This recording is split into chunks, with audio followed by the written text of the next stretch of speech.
Today, we're cracking open a case file from two of the most famous paranormal investigators ever, Ed and Lorraine Warren. And trust me, this isn't just any old haunting. This is a story they considered one of the most dangerous they ever took on, the Donovan family haunting. So let's get right into this chilling account. You know, this quote right here, it just nails it. It really gets at that creepy idea that behind the most average-looking front door, an absolute nightmare could be brewing. And for the Donovan family, well, their brand new home was about to become ground zero for that nightmare. Every story like this has a beginning, right?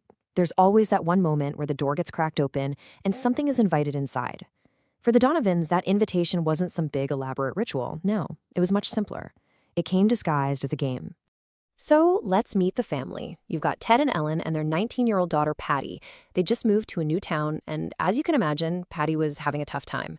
She felt totally isolated, didn't have many friends, and that loneliness, that feeling right there, that's the real key to this entire story. And what does she do to try and feel less alone? She brings home a Ouija board. For her, it was just a silly game, something to do. She had no clue, absolutely no idea that she was about to open a door that she could never, ever shut on her own. So one night, she sits down with the board, puts her hands on the planchette, and asks that classic first question, just hoping for something, anything, to happen. And boom, she gets an answer. Right away, the planchette slides over to yes. Now, you might think she'd be scared, but for Patty, it was thrilling. After feeling so alone, it felt like someone or something was finally paying attention to her. Feeling that little spark of connection, she asks the question that's really on her mind. It's just a simple, honest question from a lonely teenager. But the answer she got back was, wow. It was way more intense than she expected. The spirit didn't just say yes to being a friend, it spelled out boyfriend. And you gotta pay attention here. See how fast this entity escalates things? It's creating this instant, deep bond. That is textbook manipulation. And from that point on, the entity just started telling her everything she wanted to hear. It claimed to be a teenage boy her age, and it just showered her with compliments. Patty fell for it, hook, line, and sinker. She thought she'd found some kind of secret, supernatural boyfriend. Of course, it was all a lie. That flattery was just a mask. As soon as Patty got comfortable and asked her spirit boyfriend to show himself, the game was over. And that's when the real terror began. It was like the house itself decided to turn on them. And the escalation happened terrifyingly fast. I mean, look at this timeline. It starts with phase 1, some knocking in the walls, a weird foul smell, pretty standard stuff. But then it jumps to phase 2, and it gets physical. Photos are flying off the walls, deep scratches are appearing from nowhere. By phase 3, it gets downright evil. A thick red liquid that looked like blood started pouring out of every faucet. And it all came to a head on one single night, March 31st. On that night, it was just total chaos. I mean, can you imagine watching a 100-kilo dresser just lift off the ground and start spinning? Chairs were floating, a creepy black shadow was spreading across the walls, and this deep, animal-like growl was echoing through the whole house. This wasn't a haunting anymore. It was an attack. Ted Donovan, completely freaked out, grabbed his family and ran. They checked into a hotel, thinking they'd be safe. But the flickering lights, the strange noises, it all started up again. And that's when it hit them. That's the terrifying realization. It wasn't the house that was haunted. This thing was attached to them. So, totally desperate, with nowhere else to go, the Donovans made the call to Ed and Lorraine Warren. And this is where the whole story pivots. It stops being just a horror story and starts becoming an investigation. The second the Warrens walked into that house, they knew it was bad. Ed said the air felt heavy, like it was suffocating you.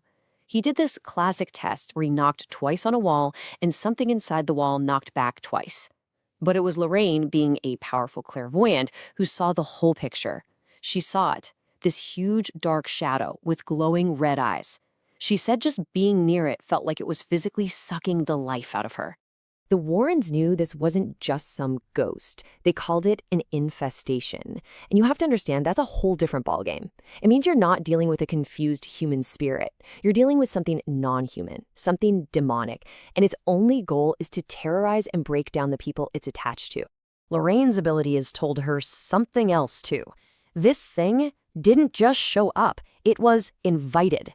So she gently pressed the family, asking if they'd done anything to open a door. And that's when Patty, in tears, confessed everything. The Ouija board, the boyfriend, all of it. And just like that, all the pieces snapped into place. They finally knew what they were up against. Okay, so now they know the truth. There's only one thing they can do.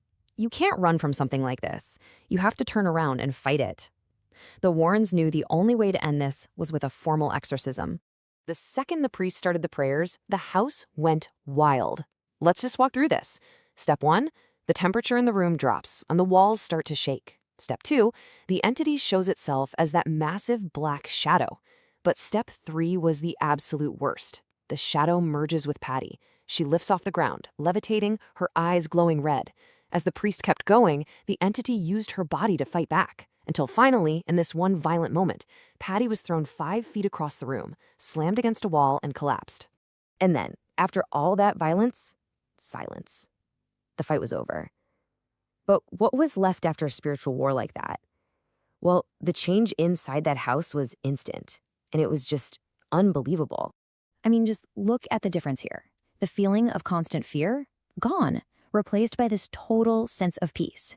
The awful smells vanished, the taps that were pouring out that red gunk now ran with clear water, and the most important thing, Patty woke up and she was just Patty again.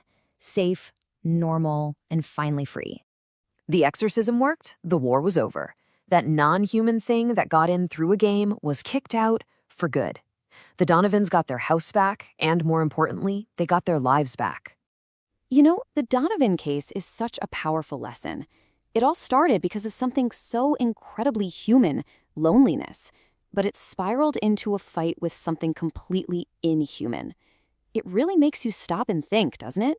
In our world where we're always looking for connection or just simple entertainment, maybe there are some doors that are better left unopened.